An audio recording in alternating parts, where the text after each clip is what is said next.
The hum of the warp drive was the only voice that hadn't abandoned her.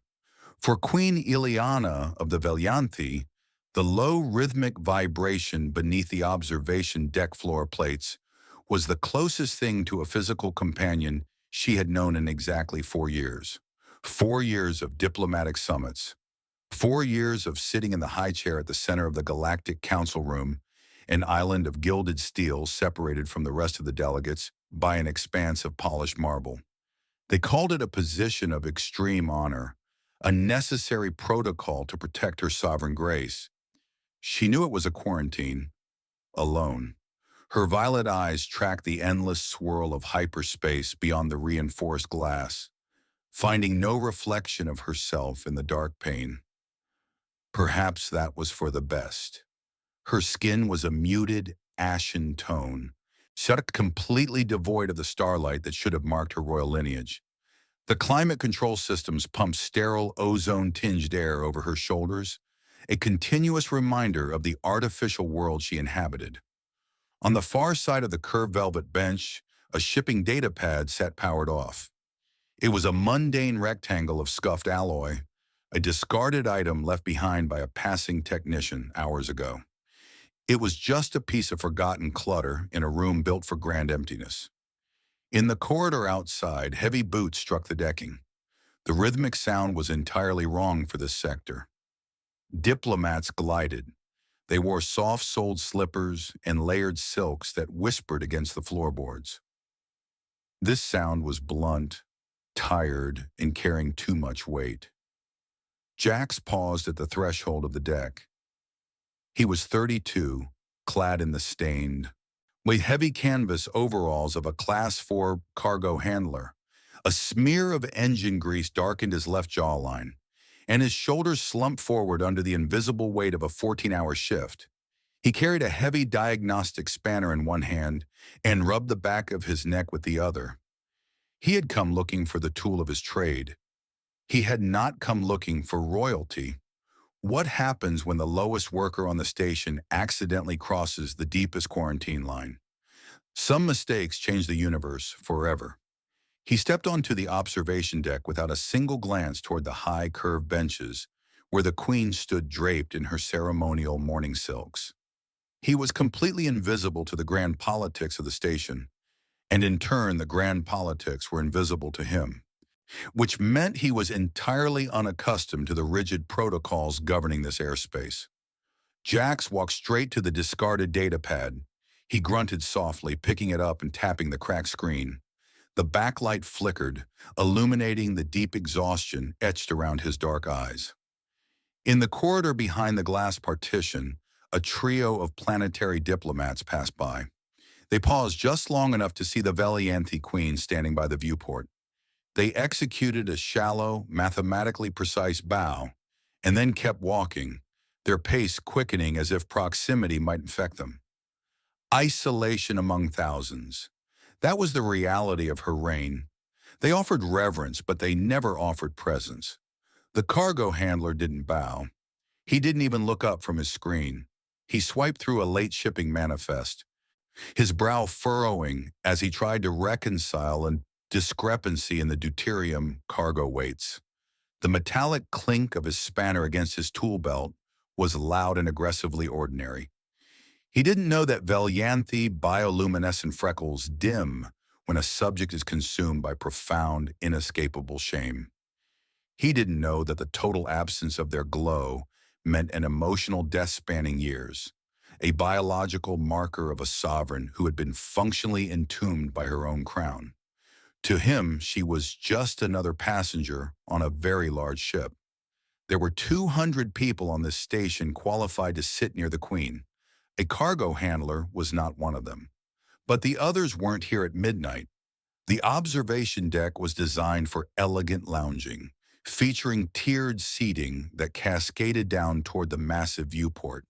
Their strict protocol dictated that anyone entering the space must remain on a tier lower than the ruling monarch, or leave entirely if the monarch desired absolute solitude. Jax sighed. The manifest on the data pad was a complete mess. It was going to take him at least 20 minutes to recode the corrupted files, and his boots felt like they were filled with lead. He looked around the pristine, empty room. He looked at the plush velvet benches.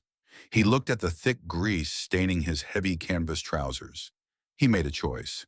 He sat on the floor. He slid his back down the cold, reinforced steel bulkhead near the base of the viewport, settling onto the hard deck plates with a heavy exhale. He stretched his legs out in front of him, resting his forearms on his knees. He didn't take a seat on the velvet. He didn't encroach on the tiered benches. He just took the lowest possible point in the room, physically grounding himself against the same metal. The data pad, previously a forgotten piece of background clutter, now became his sole focus. He used its dim, bluish backlight to illuminate his manifest, the screen casting a small puddle of artificial daylight over his grease-stained boots and the immediate floor around him. The bluish tint caught the edges of the dust motes dancing in the air, creating a tiny, contained universe of light in the otherwise dim observation deck. He was 15 feet away from the most isolated ruler in the quadrant. Impossible to look away. The data pad was in the last shaft of light from the viewport. His hand moved through it. Her violet eyes tracked the shadow like prey.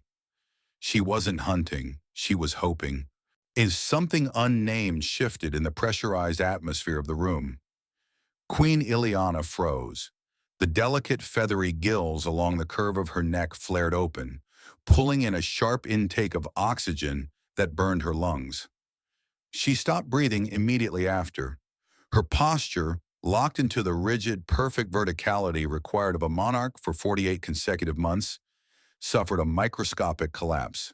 Centuries since anyone had voluntarily occupied the same unstructured space as her without an agenda, a petition, or an official request.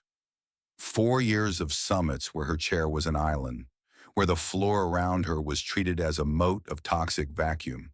And now this heavy, exhausted human was simply sitting on the deck plates.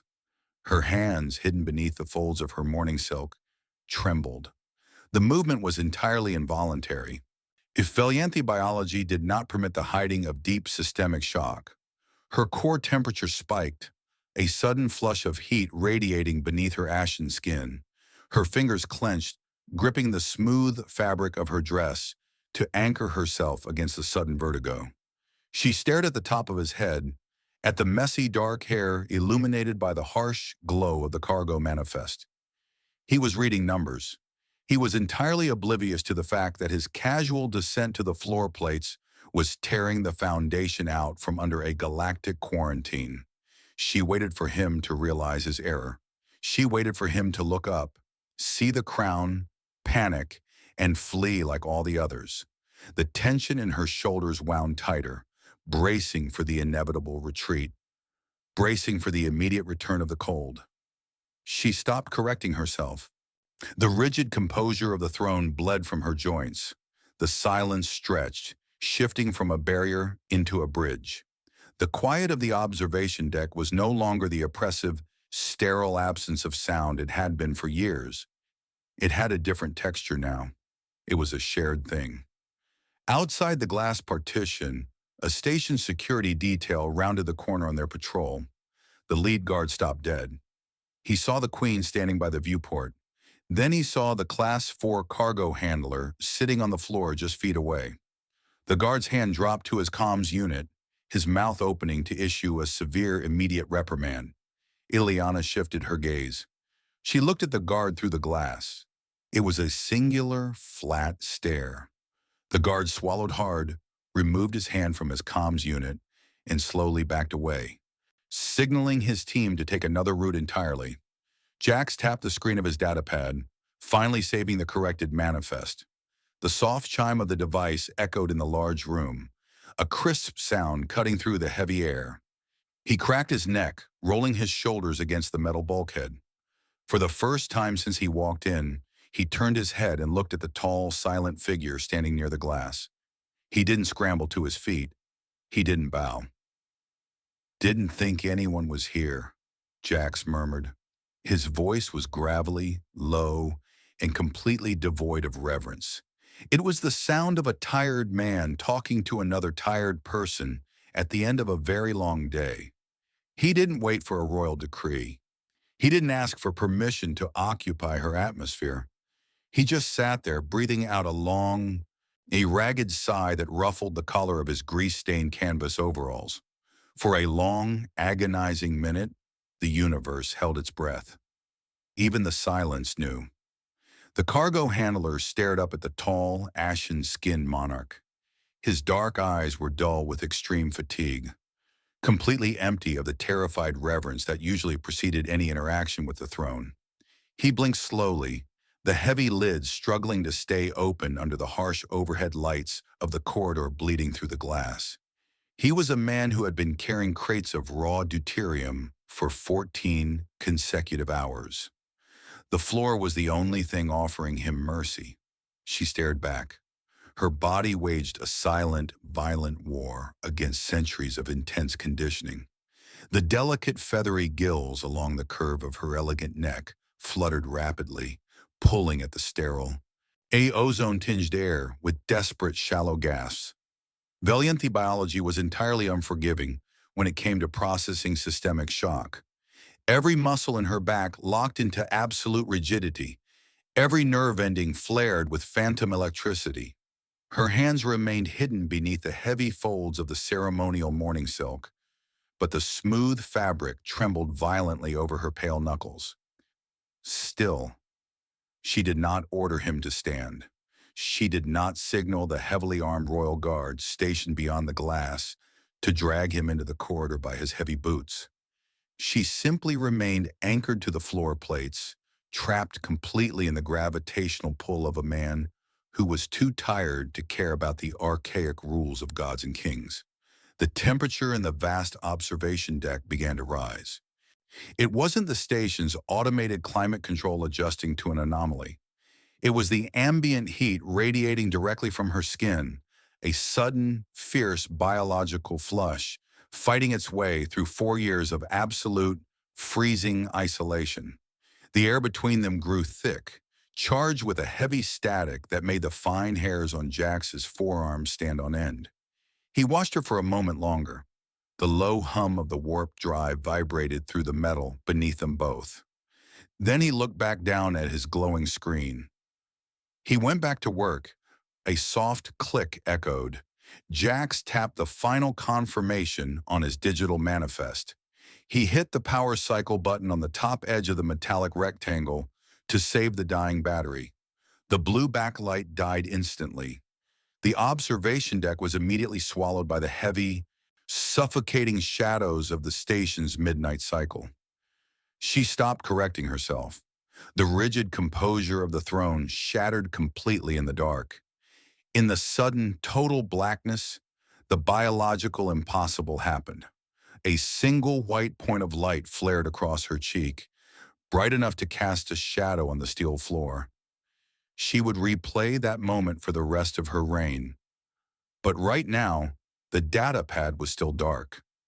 Then another point of pure starlight luminescence ignited near her collarbone, burning brightly through the shadows. Then 3 more along the sharp ridge of her jawline. The glow was hesitant at first, flickering wildly like a dying ember, catching a sudden draft of pure oxygen, before stabilizing into a brilliant, steady radiance. The bioluminescent freckles of the Valianthi queen, dead for 48 agonizing months, were waking up. Jax paused. He was halfway through pushing himself up from the cold deck plates, one hand braced heavily against the bulkhead for leverage. He saw the soft, ethereal glow reflecting in the thick, reinforced glass of the viewport. He froze in his half-crouch. He turned his head slowly, his tired eyes squinting against the unexpected new light source in the room. He looked at the tall woman standing in the shadows. She was no longer ashen. She was illuminated by her own skin, the delicate constellation of markings across her face, casting a warm, pristine halo over the velvet benches behind her. He didn't know what it meant. He didn't know that the return of the glow was a biological confirmation of a soul clawing its way back to the surface. a physical manifestation of an isolation being broken by proximity alone. He just knew the room was too dark for her to stand there alone. Jax lowered himself back down to one knee. He reached out with his grease-stained hand and tapped the manual override switch on the edge of his data pad, forcing the blue backlight to remain locked in the continuous power position. He set the scuffed alloy rectangle carefully on the floor plates, sliding it precisely 3 inches closer to the tips of her soft-soled slippers. "Left the light on," Jack said, his voice a low, gravel scrape against the quiet. "In case." It wasn't just the words. It was the way he said them, like they cost nothing. The cargo handler picked up his heavy diagnostic spanner from the floor. He hooked it blindly onto his stained tool belt, see the solid metal clinking loudly against his hip in a sound that was aggressively, wonderfully ordinary. He didn't look back to see if she approved of his makeshift nightlight. He didn't bow his head in sudden reverence. He just turned his broad back on the sovereign of 100 worlds and walked toward the exit corridor. His heavy work boots struck the decking with the same exhausted, rhythmic thud that had announced his arrival. It was already done. By the time his footsteps faded entirely into the distant, mechanical thrum of the station's lower industrial levels, the observation deck was bathed in a soft, steady white luminescence. The glow spread rapidly across Ileana's shoulders, cascading down her arms beneath the sheer layers of morning silk. The cold, lifeless tone of her skin was completely eradicated, replaced by the brilliant, undeniable warmth of a living, breathing star. The cargo handler's employment file now has a footnote. Do not reassign. Do not explain why. The bureaucratic absurdity of the station's highest security apparatus would spend weeks frantically trying to categorize the event, scrubbing the camera feeds a dozen times over, interrogating the patrol guards who had backed away from the glass, and filing endless classified reports attempting to quantify a chemical reaction they couldn't possibly comprehend. They would never understand the mechanics of the shift. Ileana took a single step forward. It was the absolute first time she had deliberately broken her stationary vigil at the massive viewport in 4 years. Her slippers made no sound on the reinforced metal. She stopped right at the edge of the small, an artificial puddle of blue light cast by the discarded data pad, which meant the impossible was real. She looked down at the scuffed screen, watching the microscopic dust motes dance in the intersecting beams of blue artificial light and pure white biological starlight. The warmth spreading through her chest was terrifying. It was heavy. It was real. The next Galactic Diplomatic Summit convened precisely 72 hours later. The Grand Council room was packed to absolute capacity with planetary delegates, all whispering frantically behind their manicured hands, all gliding nervously in their tailored, expensive silks. At the dead center of the massive vaulted chamber, the gilded steel chair remained a physical island. The vast expanse of polished, veined marble still separated the monarch from the rest of the frightened galaxy. But the queen sitting rigidly in the chair was not the hollow ghost they had grown accustomed to placating. She glowed. The steady, brilliant white light of her awakened freckles illuminated the high, ornate back of the throne, casting long, stark, intimidating shadows across the marble floor. The surrounding diplomats were terrified. They bowed lower than they ever had in 4 years, their voices trembling slightly as they read their carefully prepared petitions. They didn't know how the starlight had returned. They didn't know what it meant for the shifting balance of political power. It wasn't a choice anymore. Jax was currently 3 levels down in the hazardous materials bay, completely unaware of the absolute panic rippling through the upper echelons of government. He was wrestling with a jammed, rusted cargo lock on a shipping container, his knuckles bleeding slightly, his mind entirely focused on the rapidly approaching end of his shift. Midnight approached on the station. The high observation deck was quiet again. The low hum of the warp drive vibrated reliably through the floor plates. The scuffed data pad was gone, having been reclaimed by a highly confused quartermaster earlier that morning. But the heavy blast doors to the observation deck were unlocked. A soft, brilliant white glow reflected perfectly in the dark pane of the massive viewport, illuminating the exact spot on the bare metal floor where a tired man had once chosen to sit down. She stood there, her hands clasped loosely in front of her, staring intently at the empty space.